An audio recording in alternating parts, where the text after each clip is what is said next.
السلام عليكم. أنا اسمي أحمد وأنتوا بتسمعوا بودكاست قصص ميز. Лечу, лечу, да я в тот лесок ку-ку.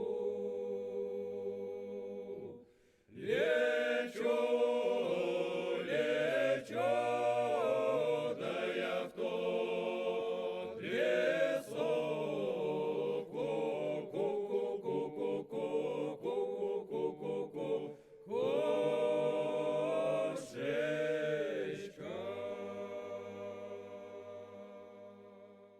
أهلا بيكم في الحلقة رقم 11 من الموسم الجديد من قصص ميز. حلقتنا النهاردة فيها أحداث مأساوية واسمها 100 متر تحت سطح الماء. ومن غير ما أطول عليكم يلا بينا نبدأ. في صباح يوم 12 أغسطس سنة 2000، 33 من أحسن السفن الحربية الروسية اتجمعوا في بحر بارنتس، واللي موجود عند المحيط المتجمد الشمالي وقريب من القطب الشمالي. ال33 سفينة كانوا متجمعين في المكان ده عشان هيبدأوا فترة تدريب ومناورات عسكرية، واللي بتبقى عبارة عن تمثيل لسيناريوهات الحرب، واللي في خلاله جزء من السفن بيكون هو العدو وباقي السفن المفروض تتدرب عليهم. وكانوا بيضربوا عليهم توربيدات، وطبعا التوربيدات دي معمولة مخصوص للتدريب وما بتنفجرش. وعلى حوالي الساعة 9 الصبح، الأدميرال بوبوف واللي كان مسؤول عن التمرينات دي كان على ظهر واحدة من السفن، وأعلن بدء التدريب، وأمر 2 من الغواصات اللي موجودين إنهم يضربوا 2 من التوربيدات بتاعتهم على هدف معين. وبكده بدأ التمرين واللي هيستمر لأكتر من يوم. وبعد 24 ساعة ولما كان اليوم اللي بعده جه، أدميرال بوبوف نزل من السفينة اللي كان عليها علشان يتكلم مع الصحافة واللي كانوا بيغطوا الحدث ده، وقال لهم إن كل حاجة ماشية تمام وإن المناورات ناجحة. ولكن في الحقيقة كان في مشكلة. في نفس الوقت اللي كان أدميرال بوبوف كان بيتكلم مع الصحافة فيه، أفراد العائلات بتوع طاقم السفن سمعوا إشاعة واللي بتقول إن كل حاجة مش تمام وإن في الحقيقة في كارثة حصلت، ولكنهم ما كانوش يعرفوا أي حاجة أكتر من كده. ولكن بالرغم من إن دي كانت مجرد إشاعة، إلا إن العائلات بدأوا يقلقوا. وفي خلال النهار ده فضلوا يكلموا القاعدة البحرية عشان يسألوا على اللي حصل. وفي الأول كان رد الموظف إن مفيش أي حاجة وإن كله تمام، ولكنه عن طريق الخطأ قال إن هو كمان سمع إن في حاجة غلط وإن الموضوع ممكن يكون حقيقي. فالعائلات حاولوا يضغطوا عليه عشان يعرفوا إيه اللي حصل، ولكنه رفض يقول أي حاجة تماما. وهنا العائلات اتواصلوا مع الصحافة وحكوا لهم اللي حصل، وبمجرد ما الصحافة جالها خبر بدأوا يتواصلوا مع أدميرال بوبوف عشان يأكد لهم لو فعلا في حاجة حصلت، ولكنه رفض يقول أي حاجة. وباقي يوم واللي كان يوم حد، الصحافة وأهل الطاقم ما كانوش قادرين يعملوا أي حاجة غير إن هم ينتظروا أي أخبار جديدة. وفي اليوم اللي بعده يوم الاثنين 14 أغسطس واللي كان بعد 48 ساعة من بداية التمرينات، بدأت الأخبار توضح. مجموعة من قادة الجيش عملوا لقاء صحفي وأكدوا إن الإشاعات كلها حقيقية وإن فعلا في حاجة حصلت، وهي إن الغواصة واللي كان اسمها كيرسك واللي كانت بتشارك في التمرين واجهوا عطل فني واللي خلاهم يغوصوا لقاع البحر. ولكنهم طمنوا الناس وقالوا إن هم على اتصال مع الطاقم وإن مفيش داعي للقلق وإنهم هيحاولوا يطلعوهم. طبعا عائلات طاقم الغواصة كانوا في رعب لما سمعوا الأخبار، ولكنهم كانوا عارفين إن الغواصة كيرسك كانت نوع خاص جدا من الغواصات واللي المفروض يكون آمن. كيرسك كانت حرفيا أفضل غواصة في الأسطول الروسي واللي كلفت فلوس ضخمة جدا، وكانت غواصة ضخمة وطولها حوالي 182 متر، وكانت مبنية من نوع خاص من الفولاذ واللي بيخليها تتحمل أي ضربة من التوربيدات وتنجو بدون مشاكل. ومن جوه الغواصة كانت مجهزة بأفضل وأحدث الأجهزة في الوقت ده. ولكن على مدار الأيام اللي بعد كده، وبالرغم من محاولات الحكومة إنها تهدي الوضع، إلا إن الغواصة كانت لسه موجودة في قاع البحر والطاقم جواها. والصحافة بدأت تسأل عن الحجم الحقيقي للمشكلة، والسؤال ده اتجاوب عنه في 21 أغسطس واللي كان بعد 9 أيام من بداية التمرين، لما فريق غوص نرويجي غاصوا ووصلوا للغواصة ودخلوا جواها عن طريق واحد من المداخل. ولكن لما دخلوا كانت المفاجأة. Куда летишь, да кукушечка, ку-ку?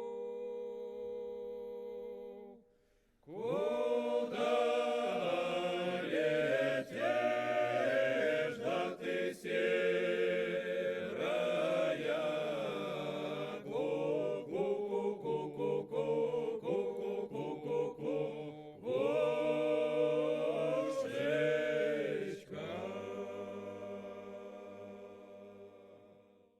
كيرسك كانت متكونة من 9 أقسام ورا بعض. القسم رقم 1 كان في أول الغواصة، ورقم 9 كان في نهايتها. والسبب اللي خلانا نعرف ايه اللي حصل بالظبط جوه الغواصة هي ورقة لقوها في الغواصة.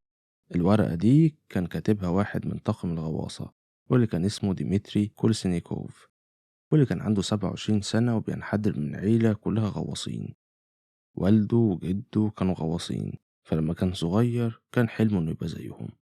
وفعلا في نهاية التسعينات حلمه اتحقق لما تم تعيينه كظابط بحري في البحرية الروسية، وتم تعيينه للشغل في الغواصة كيرسك. وقبل 4 شهور من بداية التمرين ده ديمتري اتعرف على أولجا، واللي كانت شغالة كمدرسة. وبعد فترة قصيرة اتجوزوا. وبعد جوازهم على طول أول حاجة ديمتري عملها إنه دعاها للغواصة اللي شغال فيها عشان تتفرج عليها. وأولجا جابت معاها كاميرا وصورته، وكان واضح في التسجيل إنه مبتسم وفي قمة سعادته وهو بيفرجها على غواصة، وكان واضح إنه سعيد بشغله.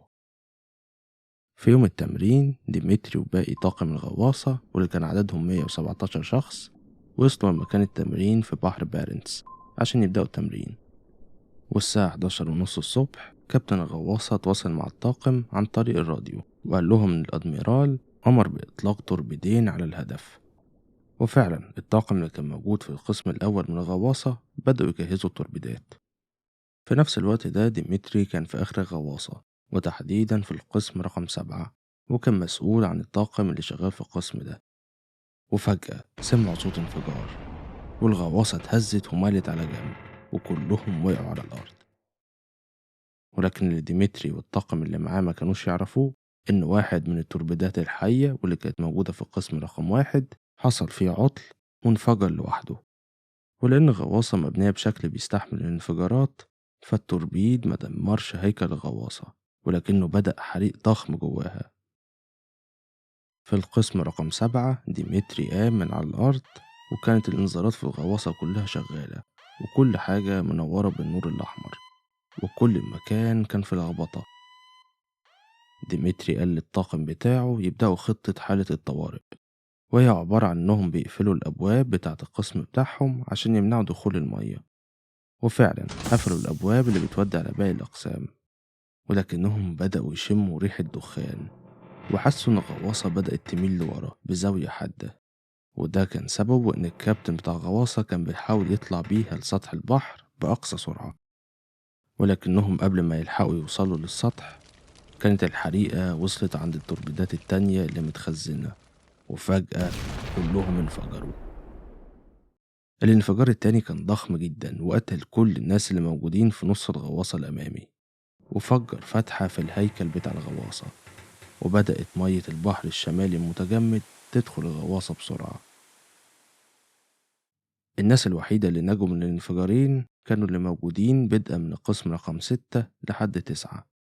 ديمتري والطاقم اللي معاه كانوا في حالة سيئة من الانفجار، لكنهم كانوا عايشين. وبدأت الغواصة تنزل بسرعة لقاع البحر.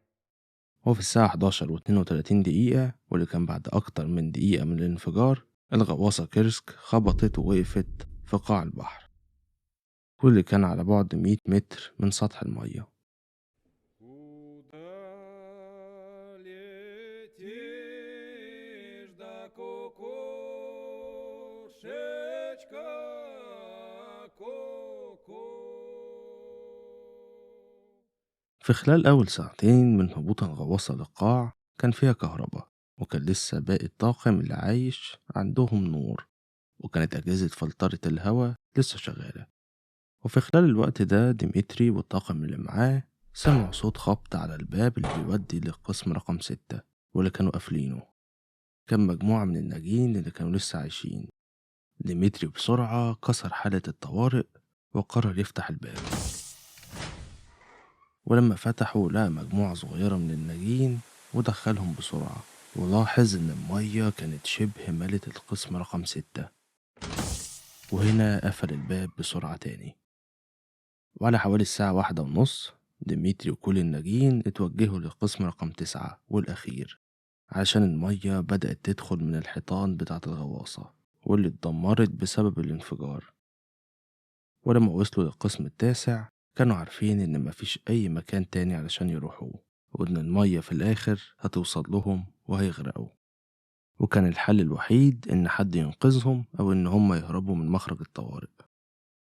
وبالرغم من الوضع اللي كانوا فيه إلا إن ديمتري كان هادي لدرجة إنه طلع ورقة وقلم وبدأ يكتب الأحداث اللي حصلت، وقال إن هو وال22 واحد اللي معاه هما اللي باقيين من الطاقم كله، وإنهم محبوسين في القسم التاسع من الغواصة.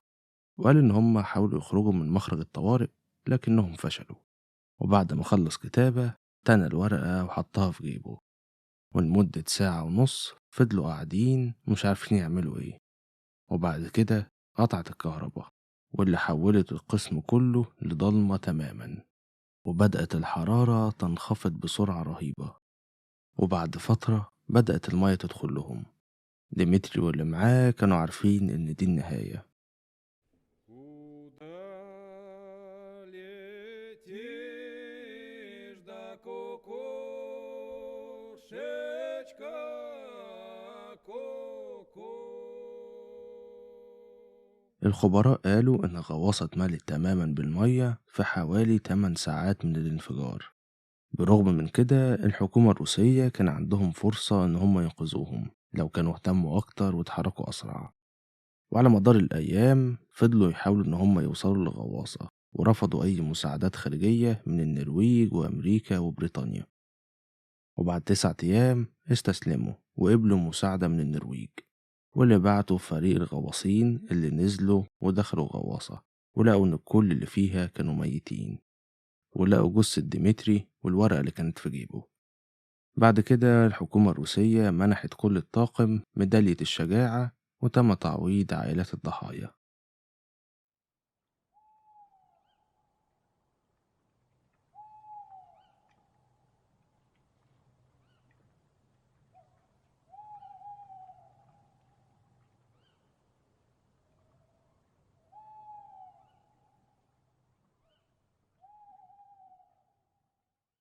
وبكده تكون خلصت حلقتنا النهاردة. فلو عجبتك ما تنساش تعمل فولو وريت للبودكاست اللي هتلاقيه على أبل بودكاست، جوجل بودكاست، سبوتيفاي، وأي مكان تاني بتسمع فيه بودكاست. أشوفكم الحلقة الجاية إن شاء الله. سلام.